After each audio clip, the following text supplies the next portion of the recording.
حاسبوا أنفسكم قبل أن تحاسبوا سبحان ربك رب العزة عما يصفون وسلام على المرسلين والحمد لله رب العالمين اللهم صل على سيدنا محمد وعلى آل سيدنا محمد وبارك وسلم اللهم صل على سيدنا محمد وعلى آل سيدنا محمد وبارك وسلم اللهم صل على سيدنا محمد وعلى آل سيدنا محمد وبارك وسلم۔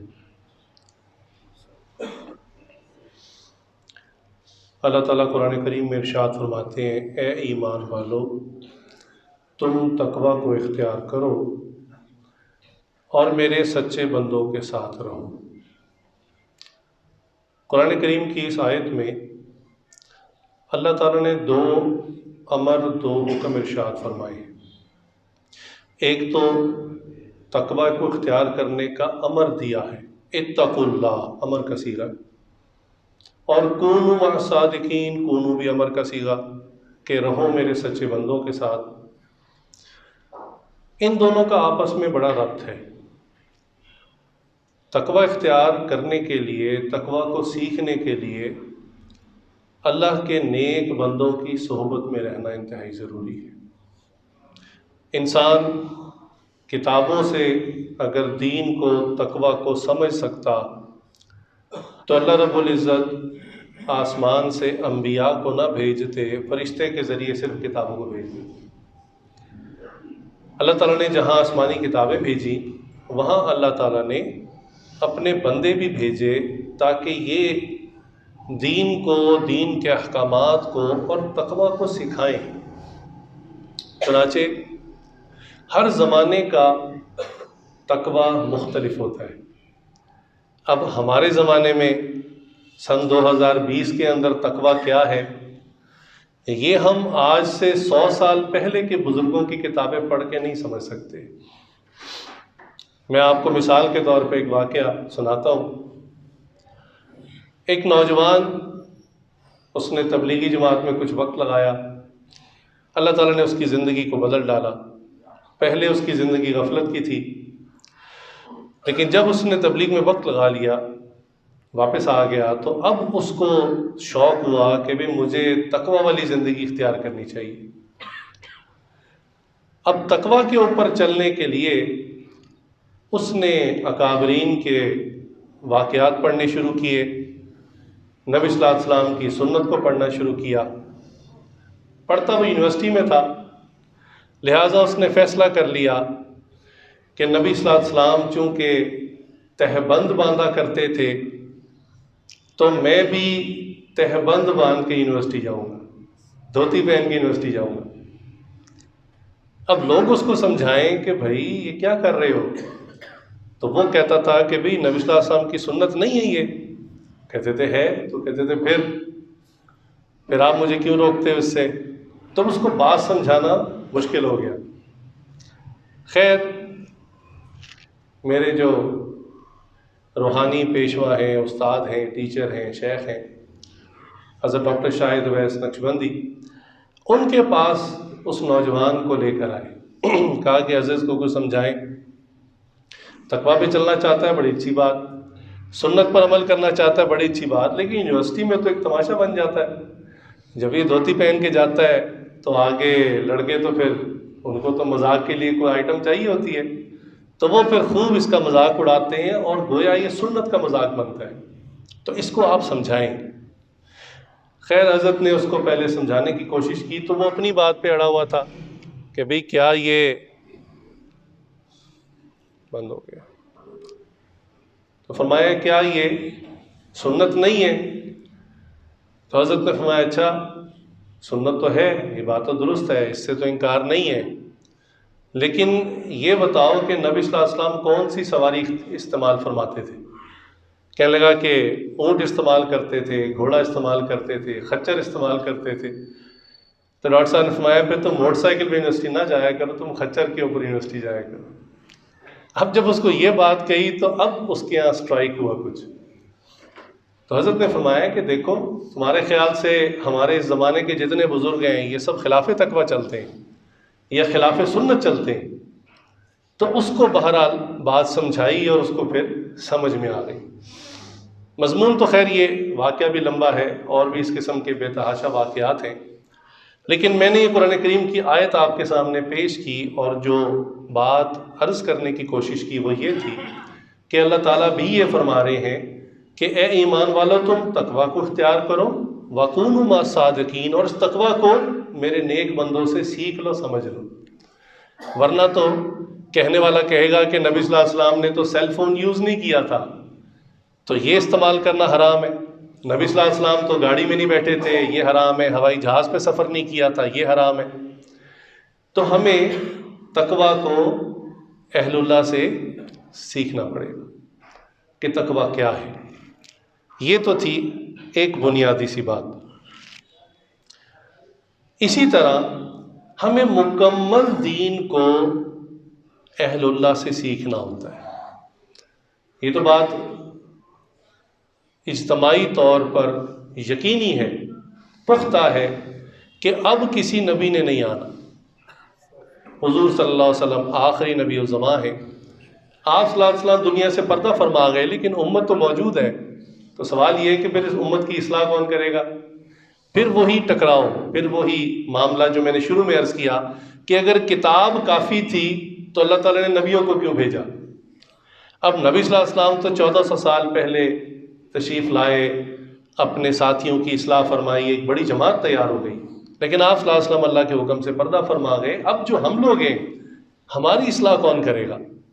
تو قرآن کریم کی آیت اس بات کی دلیل ہے۔ میرے شیخ فرماتے ہیں کہ جب تک قرآن کریم میں یہ آیت موجود رہے گی، اتقوا اللہ وکونوا مع الصادقین، دنیا کے اندر اللہ کے متقی پرہیزگار بندے موجود رہیں گے۔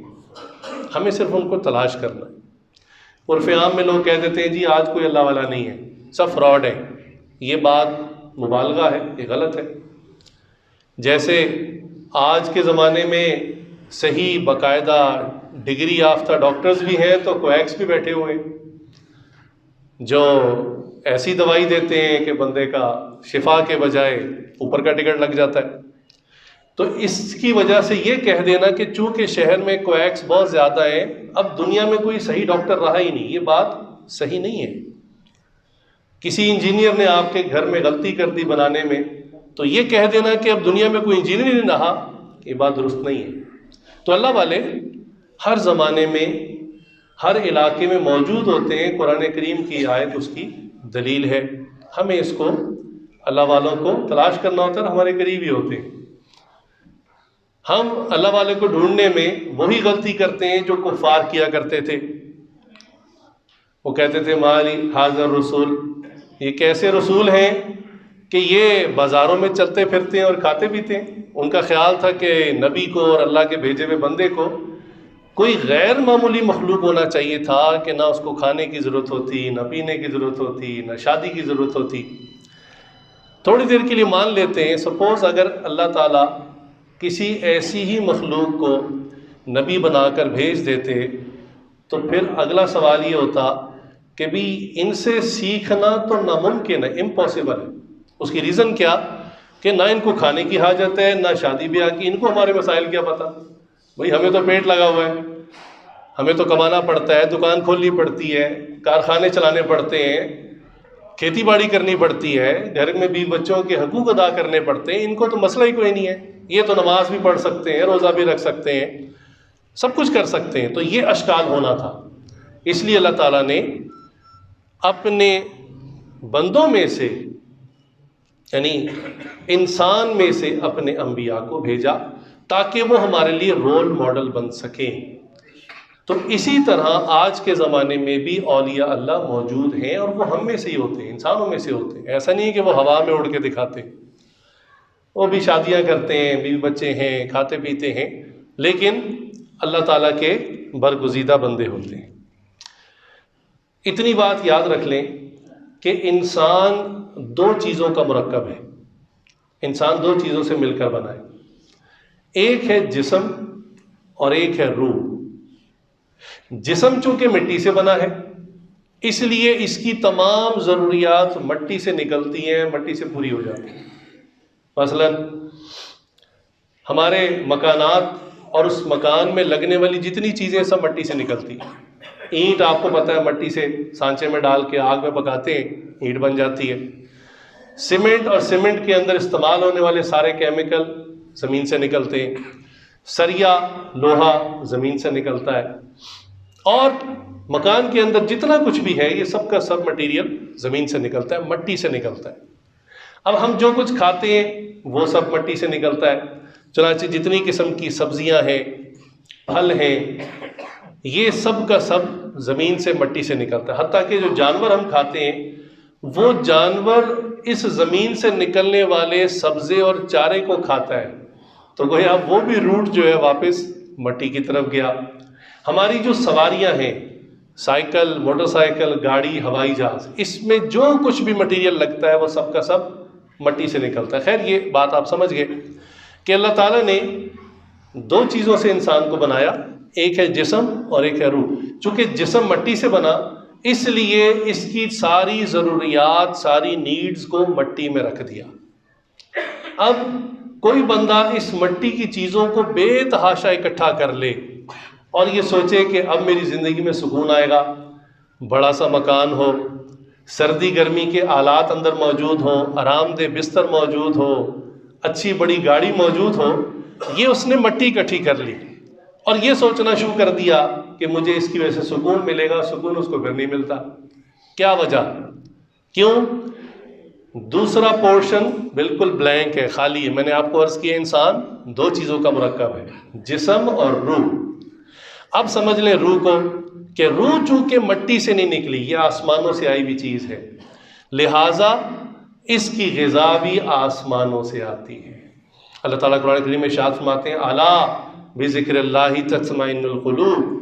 اچھی طرح سمجھ لو، بات کو دھیان میں بٹھا لو کہ دلوں کا جو سکون ہے وہ اللہ کے ذکر میں، اللہ کی یاد میں. چونکہ روح آسمان سے آئی ہے، آسمانوں سے، تو اس کی غذا، اس کی فوڈ بھی آسمان سے آتی ہے. اب جب بندہ ذکر کرتا ہے اس کو سکون ملتا ہے.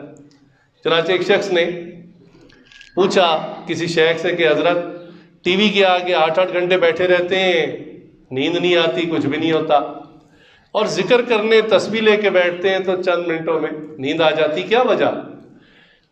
تو شیخ نے جواب دیا کہ بھئی دیکھو، نیند ہمیشہ پھولوں کی سیج پر آتی ہے، کانٹوں پر نیند نہیں آتی. تم جب شیطانی کام کر رہے ہوتے ہو تو تمہاری روح بے چین ہوتی ہے، اس کو سکون نہیں مل رہا ہوتا. آنکھیں لذت لے رہی ہوتی ہیں، کان لذت لے رہے ہوتے ہیں، جسم لذت لے رہا ہوتا ہے، روح کو سکون نہیں مل رہا ہوتا.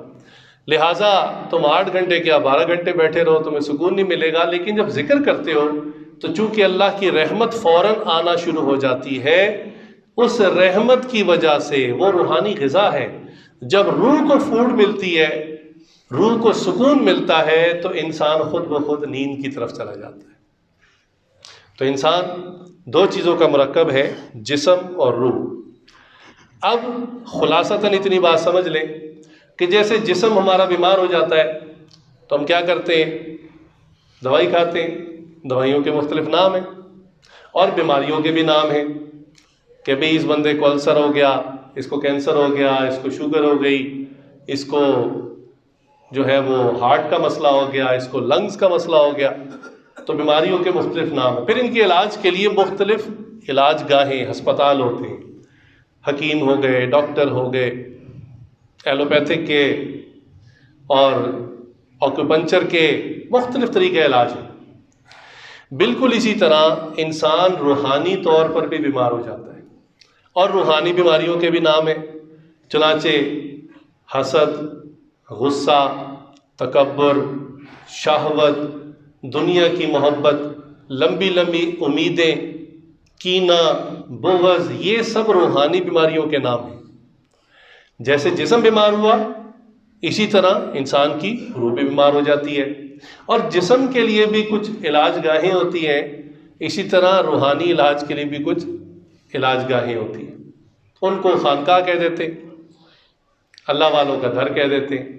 وہاں جا کر انسان تزکیہ نفس سیکھتا ہے کہ میں نے اپنی روح کو کیسے پاک کرنا ہے. یہ یاد رکھیں کہ یہ جو جسم جو آج ہمیں ملا ہوا ہے یہ اس مٹی میں ڈل کے ختم ہو جائے گا.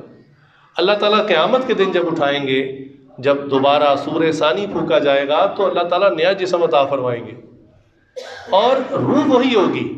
روح جو آج ہم سب کے اندر ایک دفعہ آ چکی، یہ روح دوسری نہیں ہوگی، روح وہی ہوگی، لیکن جسم یہاں ڈیزالو ہو جائے گا، ختم ہو جائے گا. اللہ تعالیٰ نیا جسم عطا فرمائیں گے، اللہ یہ کہ اللہ تعالیٰ جس کے جسم کی حفاظت فرمائے، انبیاء کی، شہداء کی، جیسا کہ قرآن کریم میں اس کا تذکرہ ملتا ہے. لیکن باقی جو ہے عام انسانوں کے جسم ختم ہو جائیں گے، نئے جسم ملیں گے. تو اب ہمیں اپنی روح کو پاکیزہ کرنا ہے. روح کو پاکیزہ کیسے کریں؟ لیکن اس سے پہلے کہ روح کی پاکیزگی پہ بات ہو، عام طور پہ جب یہ مضمون شروع کیا جاتا ہے تو لوگ کہتے ہیں ہم تو بڑے پاکیزہ ہیں، ہمیں تو کوئی مسئلہ ہی نہیں ہے. ہاں، لوگ بیمار ہوں گے روحانی طور پہ، میرے اندر تو نہ غصہ ہے، نہ شہوت ہے، نہ تکبر ہے، کیونکہ انسان کو اپنی بیماریاں خود نظر نہیں آتی.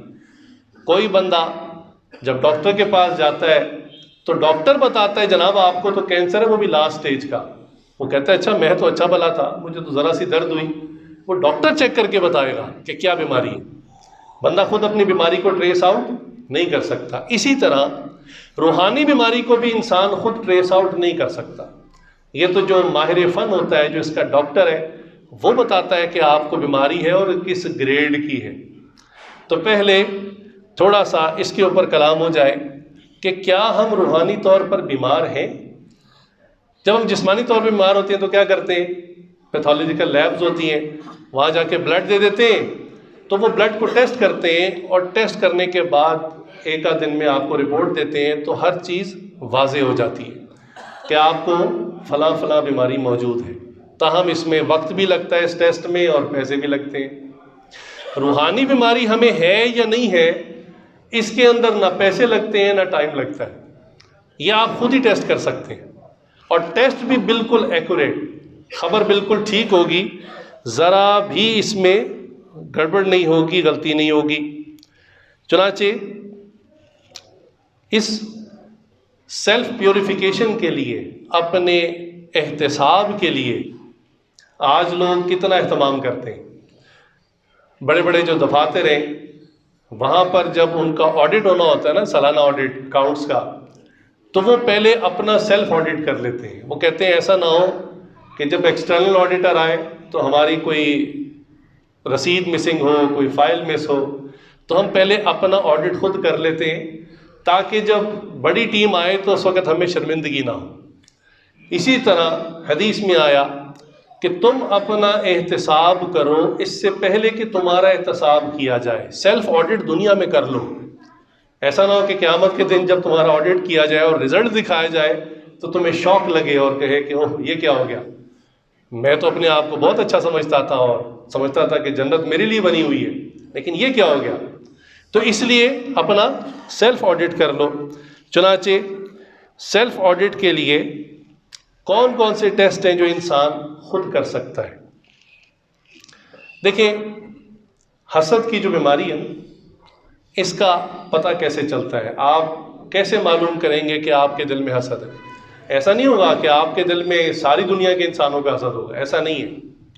لیکن عام طور پر جہاں برابری ہوتی ہے نا، کمپٹیشن ہوتا ہے جس بندے کے ساتھ، بعض کا بھائی بھائی میں حسد ہو جاتا ہے، بعض کا دو محلے داروں میں حسد ہو جاتا ہے، بعض کا دو کلاس فیلوز میں حسد ہو جاتا ہے.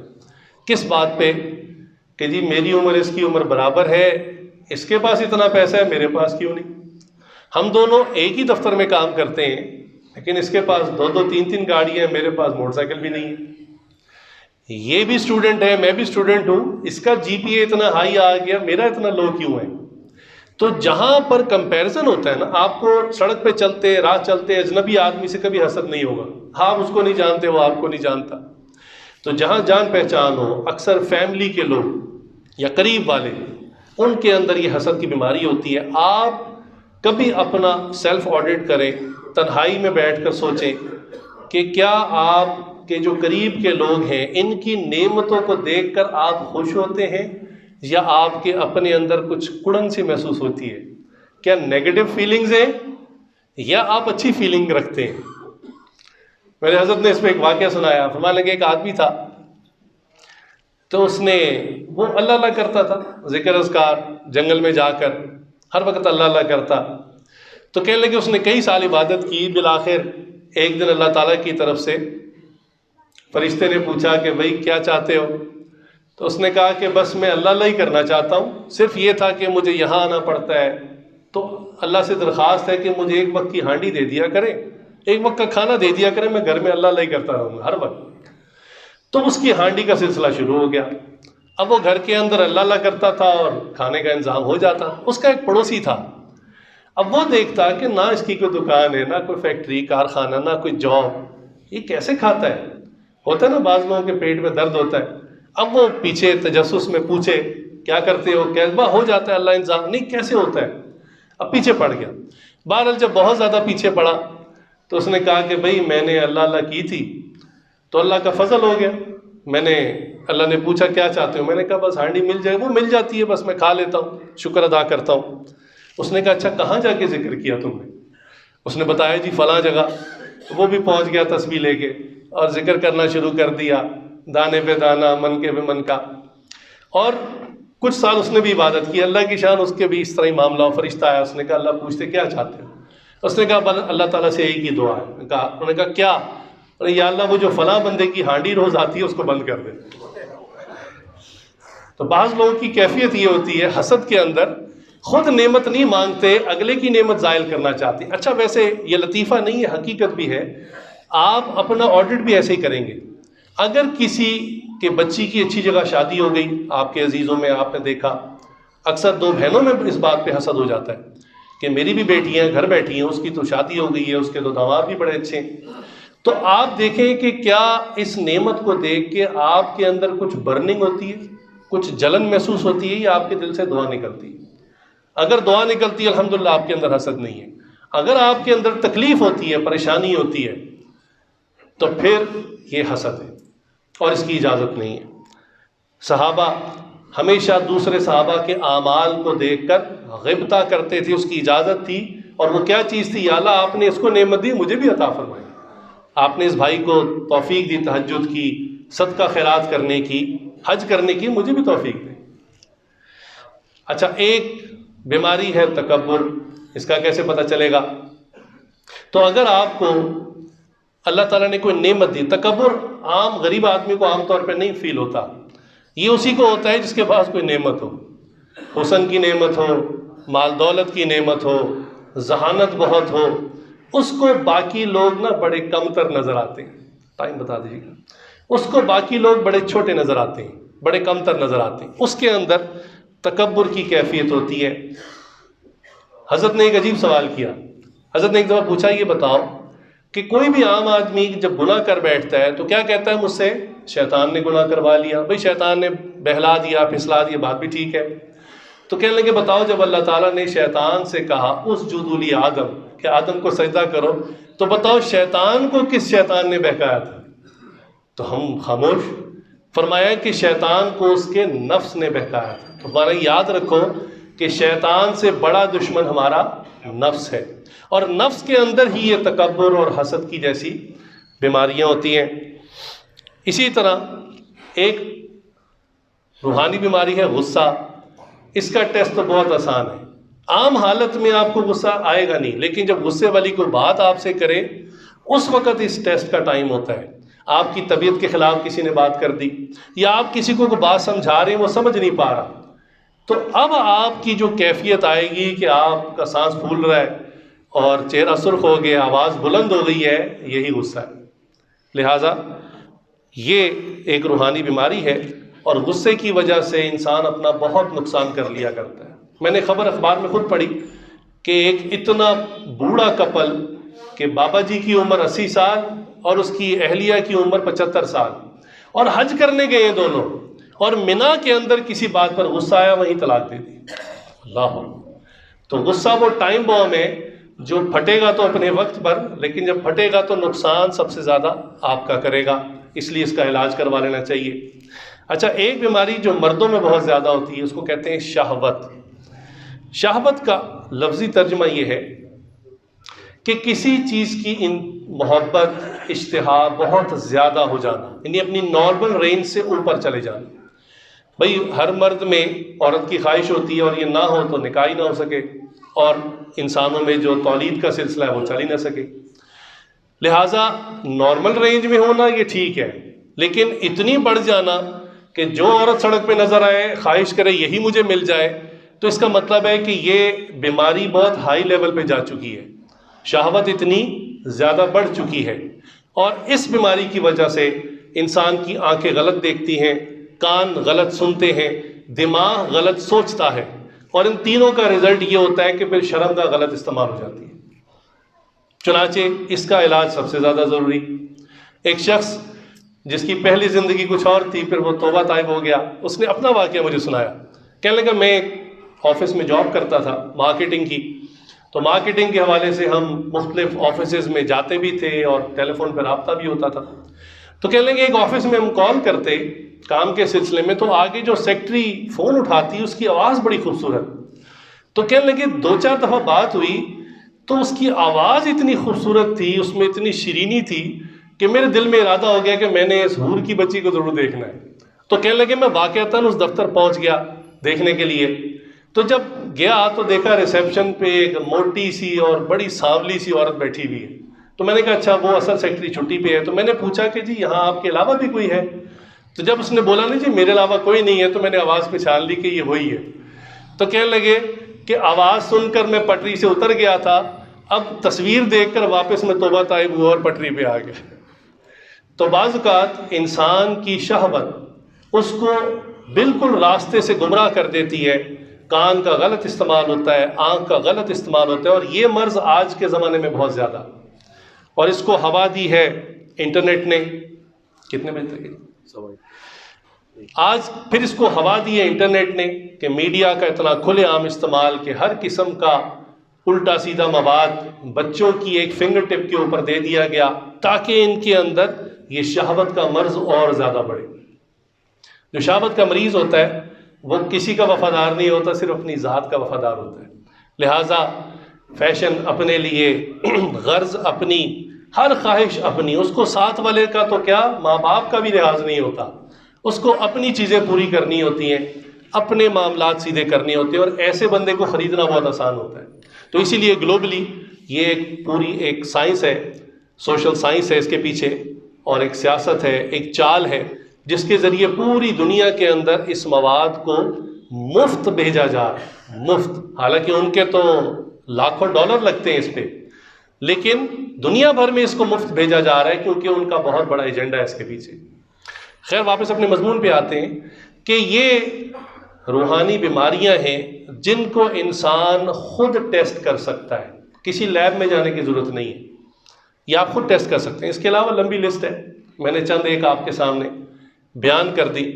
حتیٰ کہ اللہ تعالیٰ نے قرآن کریم میں امہات المومنین کو یہ بات فرمائی کہ جب آپ پردے کے پیچھے سے کسی مرد سے بات کرنا چاہیں ضرورت کے تحت، تو فرمایا کہ اپنی آواز میں نرمی کو اختیار نہ کریں. کیوں؟ کہ وہ بندہ فی قلبہ مرض، یہ لفظ قرآن نے استعمال کیا ہے کہ جس کے دل میں بیماری ہو، جس کے دل میں مرض ہو، وہ غلط فہمی میں مبتلا نہ ہو جائے. یہ واقعہ میں نے آپ کو دلیل کے طور پر سنا دیا.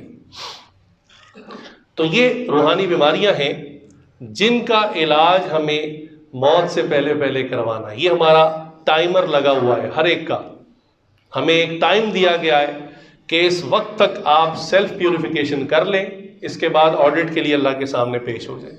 لہٰذا اللہ تعالیٰ جب حساب شروع کریں گے ہر نعمت کا حساب کریں گے، حتیٰ کہ ہم نے اپنی زندگی کس کام میں گزاری، جوانی کس کام میں گزاری، آنکھوں کو کیسے استعمال کیا، کانوں کو کیسے استعمال کیا، زبان کو کیسے استعمال کیا، ہاتھ پاؤں کو کیسے استعمال کیا، شرمگاہ کو کیسے استعمال کیا. ہر نعمت کا حساب.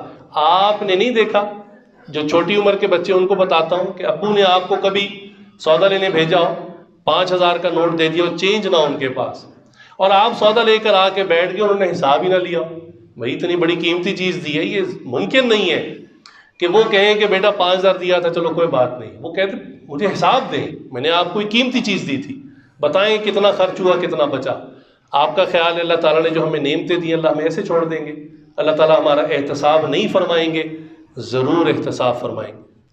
اور یہ احتساب والی آنکھ جس بندے کے اندر ہوگی اسی کے اعمال سیدھے ہوں گے. نماز صرف اس اٹھ بیٹھک کا نام تو نہیں ہے، یہ کوئی ایکسرسائز تھوڑی ہے. ایکسرسائز والے تو یوگا کرتے ہیں، آدھا گھنٹہ 1 گھنٹہ یوگا کرتے ہیں. اگر ایکسرسائز ہی مقصود تھی تو وہ تو پھر آگے نکل گئے ہم سے.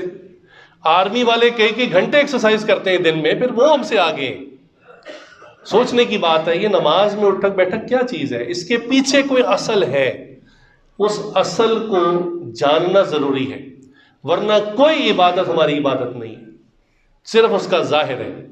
روزے کے پیچھے ایک اس کی روح ہے، ایک تھیم ہے اس کی. اگر کوئی بندہ اس کے بغیر روزہ رکھے، کئی نوجوانوں نے بتایا جی جب روزہ رکھتے ہیں جتنی فلمیں روزے میں دیکھتے ہیں اتنی عام دنوں میں نہیں دیکھتے. کیوں جی؟ روزے کا ٹائم نہیں گزر رہا ہوتا، 3 4 فلمیں دیکھتے ہیں. انا للہ و انا الیہ راجعون. اللہ تعالیٰ چاہتے تھے روزہ رکھوا کے تقوی اختیار ہو، لعلکم تتقون، اس لیے روزہ رکھوایا تھا. اس لیے تو نہیں رکھوایا تھا کہ صبح سے شام تک گھڑی دیکھیں اور ٹائم پاس کریں. تو الغرض ان 2 چیزوں کا جو میں نے آپ کے سامنے ذکر کیا، میں بات کو سمیٹتا ہوں کہ اللہ تعالیٰ نے انسان کو 2 چیزوں کے مجموعے سے بنایا. ایک ہے جسم، ایک ہے روح.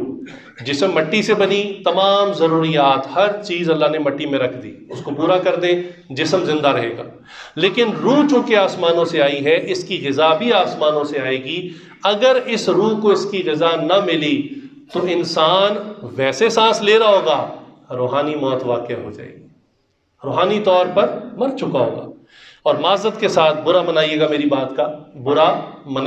بات کا کہ پوری دنیا میں آج مسلمانوں کو جو مار پڑ رہی ہے اس کی وجہ یہ کہ آج ہم حاجی بھی ہیں، نمازی بھی ہیں، روزہ دار بھی ہیں، زکوٰۃ بھی دیتے ہیں، روحانی موت مر چکے ہیں، ہماری روح نکل چکی ہے. اس لیے ہمیں اس روح کو دوبارہ زندہ کرنا ہے، وہ جو ہمارے اولیاء میں، ہمارے صوفیاء میں تھی. نماز تو وہ بھی 4 رکعت کی پڑھتے تھے، لیکن ان کی نماز اور ہماری نماز میں زمین آسمان کا فرق. قرآن وہ بھی یہی پڑھتے تھے، کوئی اور قرآن نہیں تھا ان کا. بخاری یہی پڑھتے تھے، مسلم یہی پڑھتے تھے، لیکن جو اندر روح تھی وہ آج ہمارے اندر سے نکل چکی ہے. وہ روح محمدی صلی اللہ علیہ وسلم، اسی کی آج ضرورت ہے. چنانچہ آج لوگ کرونا وائرس سے ڈر رہے ہیں. بس آخری بات کر کے بات مکمل کرتا ہوں. اس کا یہ بڑی عجیب سی بات ہے سمجھنے کے لیے، اور لوگ اتنا ڈرے ہوئے ہیں کہ کوئی ماسک خرید رہا ہے، کوئی کچھ کر رہا ہے. ٹھیک ہے، دنیا دار اسباب ہے، سبب اختیار کرے، اس سے انکار نہیں ہے. لیکن کرونا وائرس موت کا واحد ذریعہ تو نہیں ہے. جب سے دنیا بنی ہے موت کے بے تحاشا ذرائع رہے. ایکسیڈنٹ سے لوگ مرے، ڈوب کر مرے، جل کر مرے، اور اس سے پہلے بے تحاشا وائرس آئے اور انتہائی خطرناک وائرس آئے. ہمیں کسی وائرس سے ڈرنے کی ضرورت ہے؟ ہمیں موت سے ڈرنے کی ضرورت ہے؟ مسلمان ہیں ہم؟ نہیں، ہمیں اپنے انجام سے ڈرنے کی ضرورت ہے. ہمیں اپنے انجام سے ڈرنے کی. موت سے مسلمان کا ڈرتا ہے. عجیب ایک ایمان تازہ کرنے والا واقعہ عرض کرتا ہوں کہ ایک شخص نے مجھے بتایا، ایک شخص نے جو رشیا کے زمانے میں مجاہد تھا، رشیا دور میں افغانستان گیا تھا جہاد کرنے، بوڑھا ہو گیا تھا. اس نے مجھے اپنا واقعہ سنایا. کہنے لگے کہ رشین ایئر کرافٹ نے کسی جگہ بمباری کی. توجہ سے سنیے گا، ایمان تازہ ہوگا. کسی جگہ بمباری کی تو وہاں ایک کسان کا گھر تھا. تو جب بم گرے تو اس میں اس کی کوئی 10-15 بکریاں بھی مر گئی، اور ایک اس کی چھوٹی بچی تھی وہ بھی شہید ہو گئی اس بمباری کی وجہ سے. تو کہنے لگے ہم چونکہ مجاہدین تھے تو ہم مجاہدین کی طرف سے افسوس کرنے کے لیے اس کسان کو ملنے کے لیے گئے. وہ افغانی تھا. کہنے لگے مسئلہ یہ تھا کہ ہمیں افغانی نہیں آتی تھی اور اس کو ہماری زبان نہیں آتی تھی.